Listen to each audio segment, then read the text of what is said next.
Hello guys, welcome to UPSC Point. दोस्तों, आज के इस वीडियो में हम वंश और उनके संस्थापकों को ट्रिक और इमेजेस के माध्यम से याद करेंगे ताकि आपको सब कुछ एक ही बार में हमेशा के लिए याद हो जाए। इस वीडियो के बाद आपको दूसरी वीडियो देखने की जरूरत नहीं पड़ेगी, बस आप लास्ट तक बने रहिएगा। तो चलिए वीडियो की शुरुआत करते हैं। सबसे पहला है दोस्तों, हर्यक वंश का संस्थापक कौन था? तो इसका राइट आंसर होगा बिंबिसार। अब हम इसको कैसे याद कर सकते हैं? तो दोस्तों, हर्यक से आप समझ सकते हैं कि भैया किसी को हराना है। ठीक है, हर्यक से क्या समझेंगे? किसी को हराना है। और दोस्तों, किसी को हराना है तो बम मार दो, मतलब बिंबिसार। ठीक है, हर्यक से हम क्या समझेंगे? किसी को हराना है, और अगर हराना है तो उसके ऊपर बम मार दो, मतलब बिंबिसार। तो इस तरह से हर्यक वंश का संस्थापक कौन है दोस्तों?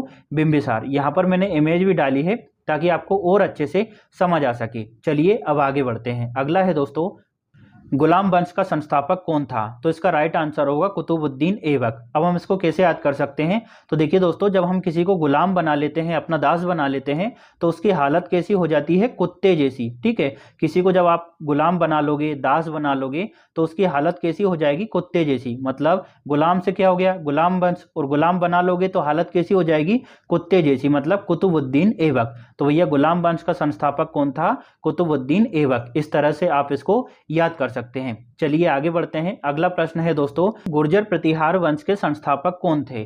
तो इसका राइट आंसर होगा नागभट्ट प्रथम। अब हम इसको कैसे याद कर सकते हैं? तो दोस्तों, आप ऐसा मान सकते हैं कि आप कहीं से गुजर रहे हैं मतलब गुर्जर प्रतिहार वंश। ठीक है, आप कहीं से गुजर रहे हैं और आपने नाग देख लिया। ठीक है, गुजर रहे हैं मतलब गुर्जर प्रतिहार वंश दोस्तों, और आप कहीं से गुजर रहे हैं तो आपने नाग देख लिया, मतलब नागभट्ट प्रथम। तो गुर्जर प्रतिहार वंश के संस्थापक कौन है? नागभट्ट प्रथम। इस तरह से दोस्तों ये आपको याद हो जाएगा। चलिए अब आगे बढ़ते हैं। अगला प्रश्न है दोस्तों, शुंग वंश की स्थापना किसने की थी? तो इसका राइट आंसर होगा पुष्यमित्र शुंग ने। अब हम इसको कैसे याद कर सकते हैं? दोस्तों, इसको बहुत ही सरलता से याद किया जा सकता है। यहाँ पर क्या लिखा हुआ है? शुंग, है ना। शुंग से हम समझ सकते हैं सूंघना। और दोस्तों, हम किसी अच्छी चीज को ही सूंघते हैं ना, जैसे हम फूलों को सूंघते हैं, और फूलों को संस्कृत में क्या कहा जाता है? पुष्प कहा जाता है। तो शुंग से क्या हो गया? सूंघना। और सूंघते किस चीज को है दोस्तों? पुष्प को, मतलब पुष्यमित्र शुंग, है ना। एक जैसा लग रहा है। तो शुंग वंश के संस्थापक कौन थे?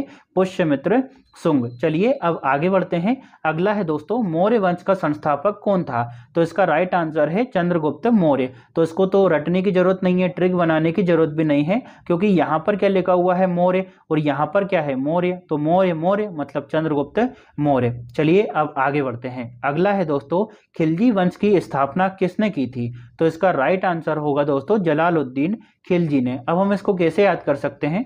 तो देखिए दोस्तों, यहाँ पर क्या लिखा हुआ है? खिलजी, है ना। अब खिलजी से आप